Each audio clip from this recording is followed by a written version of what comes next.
মোল্লাতন্ত্র এমন কাণ্ড করছে যে মানুষের মগজটাকে তারা যেন নিয়ন্ত্রণ করবে। মেয়েদের হিজাব ছাড়া বেরোনোর উপায় নেই, কোনো না কোনো সময় ওটা ধ্বংস, এবং যখন ধ্বংস হবে তখন কিন্তু এবং সমূলে বিনষ্ট হবে।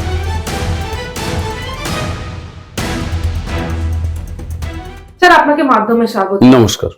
ইরানে যে ইসলামিক শাসনের বিরুদ্ধে যে গণবিক্ষোভ শুরু হয়েছে, সেটাকে কি শুধুই মানবাধিকার আন্দোলন বলা যায়, নাকি এটি ধর্মভিত্তিক রাষ্ট্র ব্যবস্থার বিরুদ্ধে জনরোষের বহিঃপ্রকাশ? সব রকমই। প্রথম কথা, এই ধর্মভিত্তিক রাষ্ট্র ব্যবস্থা যেটা ইরানের 70 দশকের শেষের দিক থেকে 1978 থেকে যখন ইরানের শাহ মোহাম্মদ রেজা পল্লভীকে উৎখাত করা হলো, তারপরে যে মোল্লাতন্ত্র ওখানে প্রতিষ্ঠিত হয়েছে, তা মানুষকে একেবারে মানবাধিকার তো ছেড়ে দিলাম, মানুষের জীবন সবকিছুকেই যেন নিয়ন্ত্রণের মধ্যে নিয়ে চলে এসছে। মেয়েদের হিজাব ছাড়া বেরোনোর উপায় নেই। হিজাব ছাড়া বেরোলে কি হতে পারে, গত বছর একটি শিক্ষিত মেয়ের কে কি কাণ্ড করা হলো সবাই দেখেছে। আর সবচেয়ে বড় কথা যে মোল্লাতন্ত্র এমন কাণ্ড করছে যে মানুষের মগজটাকে তারা যেন নিয়ন্ত্রণ করবে, পড়াশোনা নিয়ন্ত্রণ করবে, মানুষের কথাবার্তা নিয়ন্ত্রণ করবে, সবকিছুকেই যেন তারা নিয়ন্ত্রণের চোখে দেখবে। ফলে এই অবস্থায় মানুষ আর নিতে পারছে না, সহ্য করতে পারছে না। ফলে আলটিমেটলি মোল্লা শাসন কিন্তু মানুষ তার বিরোধিতা করতই। আরেকটা কথা, ইরানের শাহ মোহাম্মদ রেজা পল্লভী, তিনি আর এখন বেঁচে নেই, তার ছেলে আছে। তিনি স্বৈরাচারী শাসক ছিলেন, ঠিক আছে, কিন্তু তার আমলে ইরান কিন্তু আধুনিক ছিল, অনেক আধুনিক ইরান ছিল। পড়াশোনা হতো, মেয়েরা কাজ করতো, বাইরে বেরোতো, আধুনিক শিক্ষা হতো। সেখান থেকে গোটা ইরানটাকে একটা মধ্যযুগীয় দিকে ঠেলে দিয়েছিল এই মোল্লাতন্ত্র। ফলে মানুষ নিতে পারছে না ওটা। আর ইরানের সভ্যতা তো আজকের নয়, পার্সিয়ান সভ্যতা আজকে, সে তো হাজার হাজার বছরের পুরনো সভ্যতা। ফলে মানুষ তো ক্ষোভ, বিক্ষোভ, বিরক্ত হচ্ছে, রাগ করছে যে তার সে পুরনো ব্যবস্থায় ওরা ফিরে যেতে চাইছে। ফলে আলটিমেটলি এটা হতোই, সেটাই শুরু হয়েছে। হয়তো আলটিমেটলি এই মোল্লাতন্ত্রকে ওরা ধ্বংস করেই ছাড়বে, খোমেনি তন্ত্রকে। ইরানে যে ধর্মীয় কর্তৃত্ববাদী শাসন দীর্ঘদিন ধরে টিকে ছিল, তার প্রশ্নের মুখে আপনি কি মনে করেন ইতিহাস আবারও প্রমাণ করছে যে দমনমূলক সরকার স্থায়ী হয় না? Absolutely, absolutely. একদিন স্থায়ী হতে পারে, 1 বছর স্থায়ী হতে পারে, 100 বছর স্থায়ী হতে পারে, কিন্তু কোনো না কোনো সময় ওটা ধ্বংস হবে। এবং যখন ধ্বংস হবে তখন কিন্তু এবং সমূলে বিনষ্ট হবে, সমূলে কিচ্ছু থাকবে না। কারণ আমরা হচ্ছে মানুষ, আর মানুষের তো একটা চিন্তা থাকে, ভাবনা থাকে, লজিক আছে, যুক্তি আছে। তো সেই যুক্তিশীল প্রাণী হিসেবে মানুষ কিন্তু চেষ্টা করবে যাতে আবার সে মানুষের মতো বাঁচতে পারে, বিবেক নিয়ে বাঁচতে পারে। বিবেকের স্বাধীনতা হচ্ছে মানুষের চিরন্তন স্বাধীনতা। সেইটা যদি না থাকে মানুষ কিন্তু ক্ষুব্ধ হতেই পারে। ফলে আলটিমেটলি আমরা যেটা বলতে পারি যে ইরানে যা ঘটছে সেটা হচ্ছে যে এই মোল্লাতন্ত্রের, এই স্বৈর শাসনের বিরুদ্ধে বিবেকবান মানুষের লড়াই। হয়তো আলটিমেটলি সেখানে মানুষই জিতবে, কিছু করার নেই, মানুষ জিতবে। এই যে বাংলাদেশে বর্তমানে যে রাজনৈতিক তৈরি হয়েছে, সেখানে কি ইরানের মতোই একটি আইডিওলজি নির্ভর শাসন ধীরে ধীরে প্রতিষ্ঠা পাচ্ছে? আরো খারাপ, আরো খারাপ হচ্ছে। কারণ ইরানে তবু সামান্য কিছুটা হলেও স্পেস দিয়েছে মানুষকে, মানুষ একটা সরকারকে নির্বাচিত করতে পারছে, প্রেসিডেন্ট নির্বাচিত হচ্ছে, ইত্যাদি ইত্যাদি। এখানে একটা ভয়াবহ ব্যবস্থা। এখানে সরকার বলে কিছু চলছে না, এখানে যেটা চলছে সেটা হচ্ছে এক ধরনের কি বলবো, বাংলাদেশ তো ইরানের চেয়ে অনেক পিছিয়ে পড়া সমাজ, অনেক পিছিয়ে পড়া অর্থনীতি। ফলে এখানে মানুষের পেটের দায় আছে, পেটের দায়। এই লোকগুলোকে কিন্তু কি বলবো, সুইসাইড বম্বারও করে দেওয়া যায়, এইগুলোকে জেহাদি বানানো যায়, এইগুলোকে কি বলবো, ফিদায় অ্যাটাক করানো যায়। ফলে বাংলাদেশে আরো ভয়ঙ্কর অবস্থা। বাংলাদেশে পরিস্থিতি কিন্তু ভয়ঙ্কর, কারণ ওখানে একদিকে একটা কি বলবো আধুনিক শাসন ব্যবস্থা ছিল, তার শাসন ব্যবস্থার কিছু ত্রুটি থাকতে পারে, কিন্তু তারপরেও যেভাবে তাকে উৎখাত করে দেওয়া হলো শেখ হাসিনাকে, তারপর যেভাবে আওয়ামী লীগ, যাকে এখনো প্রায় 42-43% মানুষ সমর্থন করে, তাকে নিষিদ্ধ করা হলো, শেখ হাসিনা ইন অ্যাবসেন্সিয়া তাকে ফাঁসির সাজা শোনালো হলো। ফলে সব মিলিয়ে বোঝাই যাচ্ছে যে ওরা নিয়ে যেতে চাইছে দেশটাকে একদম মধ্যযুগীয় অন্ধকারের দিকে। কিন্তু একটা বিষয় মনে রাখতেই হবে যে মানুষ কিন্তু, আমি আবার ইরানের উদাহরণ দিয়েই বলছি, ইরানের মানুষকে বেশি দিন কিন্তু চুপ করিয়ে রাখা যায়নি। বারবার বারবার বিদ্রোহ হয়েছে, দমন হয়েছে, আবার ইরানের মানুষ কিন্তু ক্ষুব্ধ হয়েছে, আবার প্রতিবাদ শুরু করেছে। বাংলাদেশে কিন্তু প্রতিবাদ চলছে, চলছে, এবং সেটা আগামী দিনে বাড়বে। রাষ্ট্র যদি একটি বিশেষ ধরনের ইসলামী আইডিওলজিকে একমাত্র পরিচয় হিসেবে তুলে ধরে, তাহলে সংখ্যালঘু, নারী বা ভিন্ন মতাবলম্বীদের ভবিষ্যৎ কি হতে পারে? ভবিষ্যৎ অত্যন্ত খারাপ হবে। তাকে হয় সেই ডমিনেন্ট রিলিজিয়ানকে গ্রহণ করতে হবে, অথবা তাদের সেই দেশ ছেড়ে পালাতে হবে। বাংলাদেশে যেটা হচ্ছে, ওখানে হিন্দুদের একটা অংশ বাঁচার জন্য তারা ইসলাম গ্রহণ করে ফেলেছে, অল্প অংশ, কিন্তু বড় অংশ করছে কি, তারা বাঁচার জন্য দেশটা ছেড়ে পালিয়ে আসছে, এবং তাতে হচ্ছে কি তাদের জীবন, জীবিকা, সম্পত্তি সব নিয়ে নিচ্ছে এই সমস্ত লোকগুলো। ফলে রাষ্ট্রের কাছে মানুষ কি চায়? প্রোটেকশন। রাষ্ট্র মানুষকে প্রোটেকশন দেবে, এবং রাষ্ট্র যাতে মানুষকে প্রোটেকশন দেয় তার জন্য সংবিধান রাষ্ট্রকে বাধ্য করে।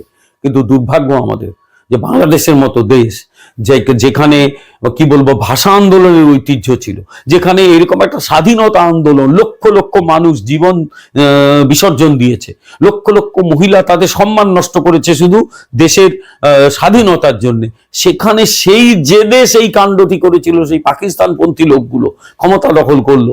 এটাই হচ্ছে একটা ভয়ঙ্কর মানে পিছিয়ে পড়া, ইতিহাসের এই যে মানে পিছিয়ে পড়া, এটা অত্যন্ত ডিপ্লোরেবল, দুঃখজনক ব্যাপার।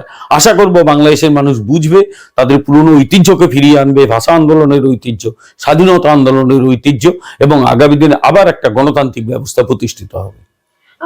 স্যার, আপনি কি মনে করেন বাংলাদেশ আজ যে দমনমূলক প্রবণতা, মানে বাংলাদেশে আজ যে দমনমূলক প্রবণতা দেখা যাচ্ছে, তা ভবিষ্যতে ইরানের মতোই গণবিস্ফোরণের দিকে নিয়ে যেতে পারে? অবশ্যই পারে, এখনই চলছে তো বাংলাদেশে, এখনই বিভিন্ন ক্ষেত্রে লড়াইটা চলছে, মানুষ প্রতিবাদ করছে।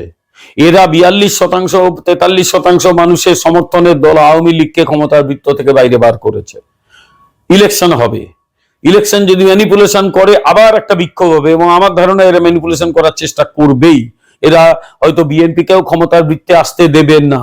ফলে এই ঘটনা যদি ঘটে তাহলে মানুষের ক্ষোভ তো বাড়বেই আলটিমেটলি, ফলে বিস্ফোরণ ঘটতে পারে। মনে রাখতে হবে কত আন্দোলন ভয়ঙ্কর রূপ নিতে পারে সেটা বাংলাদেশ তো দেখিয়ে দিয়েছে। এর আগে শাহবাগ আন্দোলনের কথা মনে নেই? তার আগে ভাষা আন্দোলনের কথা মনে নেই? তার আগে স্বাধীনতা যুদ্ধের কথা মনে নেই? বাংলাদেশের ঐতিহ্য রয়েছে, বাংলাদেশের মানুষ কিন্তু হয়তো পারবে, সেটা কবে পারবে বলতে পারবো না, হয়তো খুব তাড়াতাড়িই পারবে। ধর্মনির্ভর রাষ্ট্র ব্যবস্থা যখন ব্যর্থ অর্থনীতি ঢাকতে চায়, তখন সেই দেশের শাসকরা কি সাধারণত আরো বেশি দমন নীতির পথ বেছে নেয়, যেমন ইরান এবং বাংলাদেশ কি তার উদাহরণ? খুব স্বাভাবিক, কারণ যারা ব্যর্থ হয়, মানুষ যখন প্রশ্ন করতে শুরু করে যে তুমি কেন ব্যর্থ হয়েছো, আমার জীবন জীবিকা কেন বাঁচাচ্ছ না তুমি, আমার কাজ নেই কেন, আমি কেন দুঃখে আছি, তখন না সে ক্রমশ দমন পীড়নের দিকে যায়। গণতন্ত্রে একটা সুবিধে আছে, গণতন্ত্রে মানুষ প্রশ্ন করতে পারে, সমালোচনা করতে পারে, আন্দোলন করতে পারে, অনেক কিছু করতে পারে, কিন্তু সেটা যদি স্বৈরাচার থাকে তখন কিন্তু সে মানুষকে আন্দোলন করতে দেয় না, তখন সে মানুষের বিরুদ্ধে যতটা সম্ভব স্বৈরাচারী ব্যবস্থা চালানোর চেষ্টা করে। ফলে আলটিমেটলি মানুষের কিন্তু মানে ক্ষোভ বিক্ষোভ দেখানো ছাড়া আর কোনো উপায় থাকে না। ফলে আলটিমেটলি এই মানে মানে এই যে মানে কি বলবো স্বৈরাচার, সেটা আসে ব্যর্থতা থেকে, দমন নীতি সেটা আসে ব্যর্থতা থেকে। যে সফল সে তো দমন নীতির আশ্রয় নেবে না, সে তো জানে মানুষ তাকে সমর্থন করবে। ইতিহাস কি আমাদের এই শিক্ষা দিচ্ছে যে রাষ্ট্র যদি কল্যাণের বদলে কেবল মতাদর্শ চাপিয়ে দেয়, তবে সেই রাষ্ট্র শেষ পর্যন্ত জনগণের কাছে প্রত্যাখ্যাত হয়? অবশ্যই হয়। তার কারণ রাষ্ট্রের নিজস্ব কোনো মতাদর্শ তো থাকে না, রাষ্ট্র যারা পরিচালনা করে যে রাজনৈতিক দল তাদের একটা মতাদর্শ থাকে।